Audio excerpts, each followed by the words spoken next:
Dans ce chapitre, l'auteur poursuit la discussion sur les tentations de l'expérience humaine. Il explique que ces tentations nous éloignent de la paix de Dieu et nous font perdre conscience de notre véritable identité. Cela entraîne la peur, le doute et la culpabilité. Cependant, l'auteur indique que lorsque nous comprenons la véritable signification de ces tentations, nous pouvons les surmonter. Il explique également que les plaisirs et les douleurs que nous ressentons dans notre corps ont la même source, nos croyances sur nous-mêmes et sur le monde. L'auteur propose donc de remplacer l'idée selon laquelle tout a un coût, par celle selon laquelle il n'y a que des gains, en suivant les lois de l'amour. Pour mettre cela en pratique, l'auteur suggère de refuser la tentation de croire en l'idée d'acheter ou de payer pour ce que nous gagnons. Nous devons nous rappeler que nous sommes en sécurité et que rien de ce que nous faisons ou ne faisons pas ne menace cette sécurité. En mettant en œuvre cette idée chaque jour, nous représentons la vérité dans notre vie.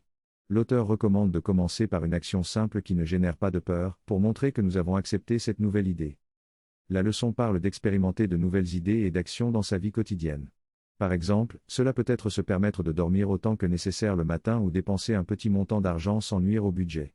Ces exemples simples sont donnés pour aider à développer ses propres idées basées sur l'amour. Il est également important de ne pas craindre les conséquences de ces actions, mais plutôt de cultiver l'idée de bienveillance et d'abondance. La formation de ses propres idées est une forme de créativité qui se fait en relation avec son soi, où les idées proviennent du soi et sont représentées par le soi personnel.